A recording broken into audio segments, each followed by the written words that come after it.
ओम नमो भगवते वासुदेवाय। नमस्कार दोस्तों, आप सभी का हमारे YouTube चैनल पर स्वागत है। आज हम माघ मास के कृष्ण पक्ष की षटतिला एकादशी की कथा का श्रवण करेंगे।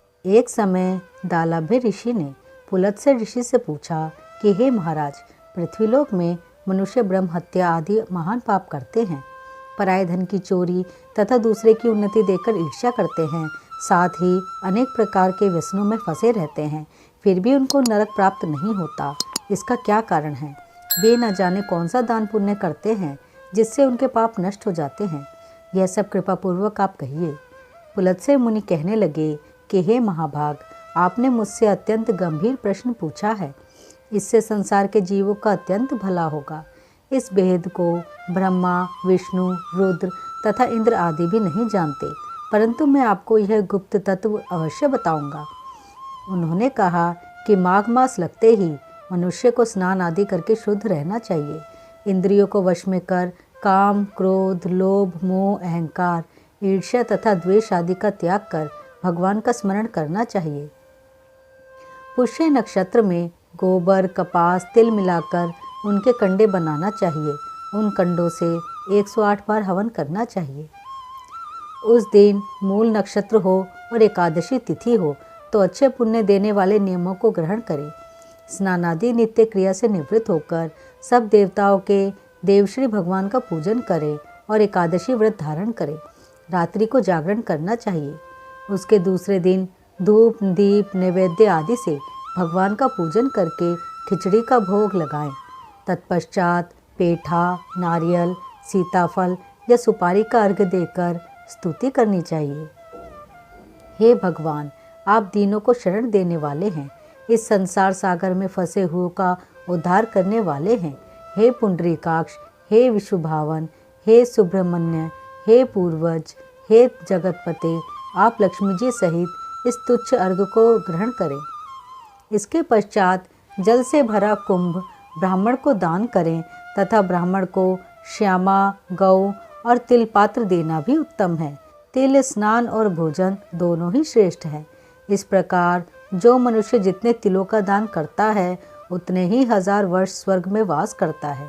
तिल स्नान, तिल का उपटन, तिल का हवन, तिल का तर्पण, तिल का भोजन और तिलों का दान, ये तिल के 6 प्रकार हैं। इनके प्रयोग के कारण यह षटतिला एकादशी कहलाती है। इस व्रत के करने से अनेक पाप नष्ट हो जाते हैं। इतना कहकर पुलत्स्य ऋषि कहने लगे कि अब मैं तुमसे इस एकादशी की कथा कहता हूँ। एक समय नारद जी ने भगवान श्री विष्णु से यही प्रश्न किया था और भगवान ने जो षटतिला एकादशी का महात्म्य नारद जी से कहा सो मैं तुमसे कहता हूँ। भगवान ने नारद जी से कहा कि हे नारद, मैं तुमसे सत्य घटना कहता हूँ, ध्यानपूर्वक सुनो। प्राचीन काल में मृत्युलोक में एक ब्राह्मणी रहती थी। वह सदैव व्रत किया करती थी। एक समय वह 1 मास तक व्रत करती रही। इससे उसका शरीर अत्यंत दुर्बल हो गया। यद्यपि वह अत्यंत बुद्धिमान थी, तथापि उसने कभी देवताओं या ब्राह्मणों के निमित्त अन्न या धन का दान नहीं किया था। इससे मैंने सोचा कि ब्राह्मणी ने व्रत आदि से अपना शरीर शुद्ध कर लिया है, अब इसे विष्णुलोक तो मिल ही जाएगा, परंतु इसने कभी अन्न का दान नहीं किया, इससे इसकी तृप्ति होना कठिन है।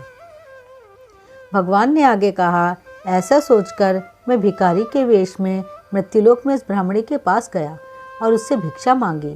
वह ब्राह्मणी बोली, महाराज किस लिए आए हो?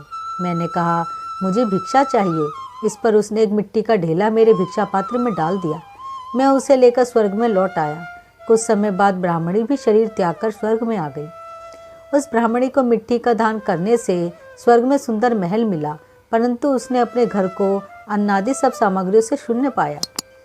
घबराकर वह मेरे पास आई और कहने लगी कि भगवान, मैंने अनेक व्रत आदि से आपकी पूजा की, परंतु फिर भी मेरा घर अन्नादि सब वस्तु से शून्य है। इसका क्या कारण है? इस पर मैंने कहा, पहले तुम अपने घर जाओ, देव स्त्रियाँ आएंगी तुम्हें देखने के लिए। पहले उनसे षटतिला एकादशी का पुण्य और विधि सुन लो, तब द्वार खोलना। मेरे ऐसे वचन सुनकर वह अपने घर गई। जब देव स्त्रियाँ आई और द्वार खोलने को कहा तो ब्राह्मणी बोली, आप मुझे देखने आई हैं तो षटतिला एकादशी का महात्म्य मुझसे कहो। उनमें से एक देव स्त्री कहने लगी कि मैं कहती हूँ। जब ब्राह्मणी ने षटतिला एकादशी का महात्म्य सुना तब द्वार खोल दिया। देवांगनाओं ने उसको देखा कि ना तो वह गंधर्वी ही है और न आसुरी है, वरन पहले जैसी मानुषी है। उस ब्राह्मणी ने उनके कथनानुसार षटतिला एकादशी का व्रत किया। इसके प्रभाव से वह सुंदर और रूपवती हो गई तथा उसका घर अन्नादि समस्त सामग्रियों से युक्त हो गया। अतः मनुष्यों को मूर्खता त्याग कर षटतिला एकादशी का व्रत और लोभ न करके तिलादि का दान करना चाहिए।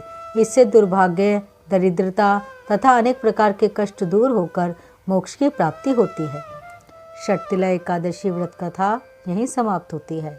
ओम नमो भगवते वासुदेवाय।